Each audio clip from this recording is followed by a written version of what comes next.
Now, this topic has something to do more with a little bit of a weird roller coaster that's been going on with the production of a third party toy.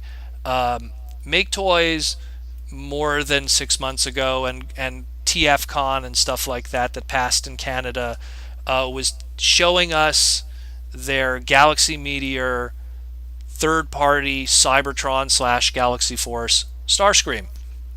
And a lot of people were excited about this, and even me personally, I was excited about this because I always get behind third party stuff that's doing stuff outside of that G1 bubble. And the thing is that even though it's a Starscream character, it's still not G1 Starscream. It's that Armada Unicron trilogy, Cybertron, Galaxy Force, Energon, Superlink. It's that Starscream instead, which was a different kind of Starscream. Still was treacherous, but had a different emote to him. And a lot of people were really getting behind this toy. A lot of people were excited about it and stuff. Then when around August 21st rolled around, MakeToys' Twitter did an announcement that they were canceling it due to low pre-order numbers. And they were saying whoever picked it up at TF Nation, because they had some samples that they were selling at TF Nation that weekend, they were the lucky few to get it. So a lot of people freaked out. There was this huge outcry. People really wanted it, and they were like, oh, like just because we didn't pre-order it doesn't mean we didn't want it. And I mean, I'm guilty of that too. Sometimes I'm interested in something, but I don't pre-order it. I just wait for it to come out. And that's something that, I mean, I guess maybe is going to be a lesson for third-party companies, at least in the case of Make Toys, where sometimes you can't let pre-orders be a sign of indication of interest. And so there was a huge outcry, and people constantly saying, you guys got to do it, we're interested. And then just recently, August 22nd, Make Toys made a announcement, and it was this cute little photo with a heart and everything, saying we appreciate all the love and support, and we're going to make this toy happen. So it's cool to see this little micro story that's going on, where a third party toy that wasn't going to happen, and people really getting behind it and pushing to make it happen, and the good communication from the third party company with the fandom, which is cool too. And anything to just get something that's not just G1 out there. So it's really cool. Anything you want to hit on this one? That's pretty awesome marketing. A nice way to work it in your favor, especially for Make Toys.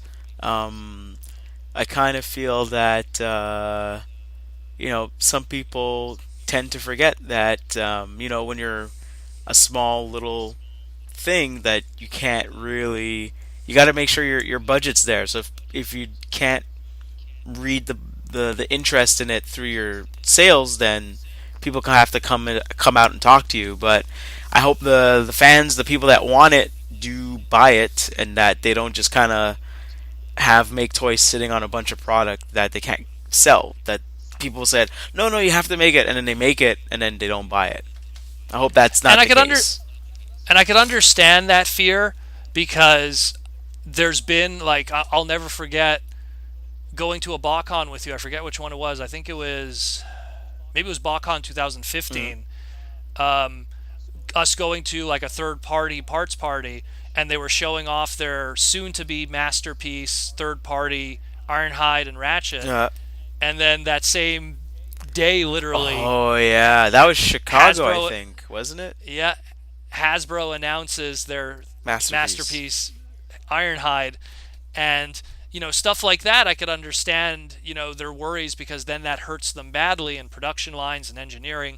But I don't think Hasbro had in the cards to do a masterpiece-esque high-end scale Cybertron I Starscream. I Just call don't it a. I don't see personally. I don't see why they would do it. I mean, they did I don't they either. did they did the deluxe one. They did maybe a leader class one. Then they did a That, yeah, supersized the one. supreme scale one, A yeah, supersized one with it had a a crown crown. on it. So I don't see. Well, and the thing is that once in a while Hasbro does throw does throw like the dog a bone once in a while, and we do get an Armada or a Energon, some kind of Armada or Energon homage somewhere. We'll get a deluxe figure here, or in the case of like a retool from Leader Megatron into the Armada Megatron, Hmm. but we never really get something of that high end price directly made straight for that Hmm. character. So this is something, or they'll just repaint some old crap, like it's. So this is something that I don't think they needed to be too nervous about it, but I think they were just worried because, and it's just from seeing how third party up to this point has handled characters that they Yeah. choose. It's always been, you'll sooner get five different versions of Dinobots before you'll get something outside of G1. You'll sooner get, three different choices of Defensor and five different choices of different companies doing Devastator before you'll get any kind of Beast Wars character. So I could understand that they probably have their own mindset of what they feel works, but they really got cold feet because of those pre-orders and pulled the plug. And it's really cool to just see the fandom, voice their opinion and let them know in such large numbers to the point that they're reversing their decision. And I mean, I hope that this is a regular thing where they have a better open communication with the fans to get an idea of what is popular. And I've said this before, the times are changing. Now the kids who enjoyed Armada growing up are becoming that market. There's kids. I mean, it's funny, they do polls every so often for what should be the next masterpiece toy in Japan for Takara, and I always see Armada Optimus Prime on that poll. Mm. He always ends up in like the top 10. So there's clearly a number somewhere there. There's a large group of people in Japan now that want that to be the next masterpiece. As crazy as that sounds, but it shows that there's an interest. It's out there and people want it. So we'll see if now that they've said they want it and they've reversed their Mm. decision, let's see them go out and get it now. Because also one thing I want to point out is that if you look at MakeToys' Twitter page, and you just come down a little bit to the pictures, the photos, you're gonna see, let's see, one, two, three, four G1 Starscream that they're going to do, or that's already out. Images of something they're going to do, and then like one image of Superlink Starscream, and then the current picture of Superlink Starscream, and hey, we're going to do it. I think that's pretty interesting and very telling of what they're posting up and what's actually getting their attention, or you know.